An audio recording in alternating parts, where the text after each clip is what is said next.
ทักทายสบายดีเบิร์สุขุสุคนเนาะวันนี้สิพามาเฮ็ดขนมหังเพิ่งเด้อหรือว่าฮันนี่โคมเค้กเนาะพี่น้องเด้ออันนี้หักก็เฮ็ดแล้วออกมาใหม่ๆเด้อพี่น้องเด้อก็จะได้ประมาณนี้แซ่บๆหอมๆหอมใบเตยนี่เนาะสำหรับเนื้อเพิ่นก็จะประมาณนี้เด้อพี่น้องเด้อนี่ก็คือขนมที่เฮาปาดแล้วเนาะเฮ็ดแล้วใหม่ๆปาดใหม่ๆพี่น้องเนื้อก็คือจะได้ประมาณนี้เด้อพี่น้องเด้อนี่เด้อเนื้ออ่อนๆไม่เหนียวๆเลยนี่แซ่บๆมาแซ่บๆนำกันเด้อพี่น้องเด้อเนี่ยก็จะประมาณนี้ขนมให้เพิ่งแซ่บๆอันนี้ฮันนี่โคมเค้กเด้อพี่น้องใส่ใบเตยหอมๆมาเด้อกินน้ำกันแซ่บๆค่อยใส่ใบเตยสดอยู่ถุงนึงเนาะอันที่ว่าแช่แข็งมานะใส่เบิดถุงเลยแล้วก็มาปั้นใส่น้ำ400 ml เด้อพี่น้องปั้นเบิดถุงเลยก็จะได้น้ำใบเตยเข้มข้นเขียวๆสิเนาะ400 ml ก็คือเอาง่ายๆก็คือเต็มกระป๋องน้ำกะทิบักพร้าวตัว400 ml ของก็แล้วก็สิมาใส่แป้งมันอยู่ถุงนึงพี่น้องแป้งมันหรือว่าแป้งสิงคโปร์ก็ได้เนาะเป็นแป้งอันเดียวกันชนิดเดียวกันถุงนึงก็คือ1 พาวเนาะแล้วก็สิมาใส่ผงฟูนี่2 บ้วงเด้อฟูนี่2 บ้วงเด้อพี่น้องนะ2 บ้วงประมาณนี้น้ำตาลตามความมักเลยเด้อค่อยใส่ถ้วยน้อยนึงถ้วยน้ำหวานแล้วก็สิมีไข่6 หน่วยแล้วก็สิมีโคโคนัทมิลค์400 ml กล่องนึง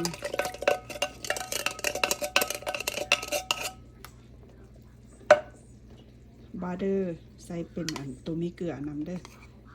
8 บ้วงจะบ่ได้ใส่เกลือเพราะว่าบาร์เดอร์มันเค็มอยู่แล้วเนาะแล้วเราก็มาคนให้มันเข้ากันเนาะให้แป้งเราละลายให้น้ำตาลให้ไข่เราแตกเนาะนี่เนาะหลังจากเอามือคนแล้วก็เอาตะกร้อมือนี่ตีน้ำพี่น้องสีมันโบเขียวปันไดค่อยก็สิมาใส่สีอาหารเด้ออันนี้เป็นสีอาหารเด้อพี่น้องเด้อสีเพนเดนนี่แหละสีใบเตยนี่แหละพี่น้อง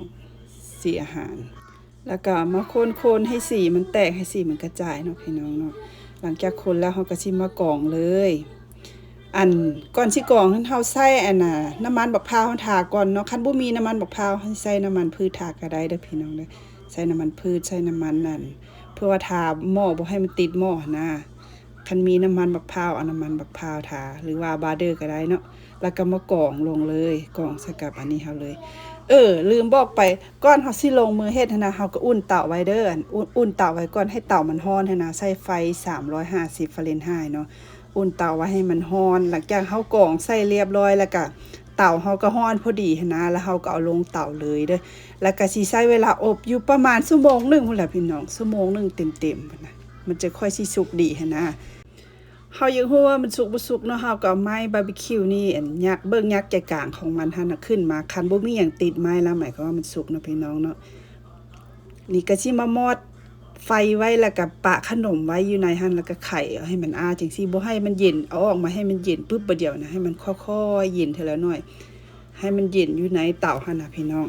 กำลังแก๊กเฮาปะไว้ประมาณ20 นาทีเนาะอยู่ในเตา15 นาที20 นาทีมันก็จะยุบจังซี่เนาะขนมเฮายุบเต็มที่แล้วเราจะค่อยออกมาวางไว้นอกพี่น้องให้เพิ่นเย็นโตประมาณ 2-3 ชั่วโมงให้เพิ่นเย็นอีหลีเด้อแล้วก็สิมาตัดเพิ่นนี่เนาะเขาก็เอาอันนี้มาจิข้างมันจักหน่อยนะถ้าเราพักให้มันเย็นมันก็เที่ยงนั่นให้ขนาดเด้มันก็จะออกมางามแบบนี้เลยวิธีเฮ็ดขนมหังเพิ่งหรือว่าฮันนี่โคมเค้กเนาะนี่นะงามบอกพี่น้องที่มาตัดให้เบิ่งทางในเด้อเฮาตัดออกมาก็จะได้เป็นซ้อจังซี่เลยเป็นหางเพิ่งงามๆแบบที่พี่น้องแซ่บๆหอมใบเตยเนาะมันบักพร้าวหวานน้ำตาลหอมใบเตยแซ่บนี่ก็คือขนมที่เฮาปาดแล้วเนาะเฮ็ดแล้วใหม่ๆปาดใหม่ๆพี่น้องเนื้อก็คือจะได้ประมาณนี้เด้อพี่น้องเด้อนี่เด้อเนื้ออ่อนๆไม่เหนียวเลยนี่แซ่บๆมาแซ่บๆนำกันเด้อพี่น้องเด้อเนี่ยก็จะประมาณนี้ขนมให้เพิ่มแซ่บๆอันนี้ฮันนี่โคมเค้กเด้อพี่น้องใส่ใบเตยหอมๆมาเด้อกินน้ำกันแซ่บๆ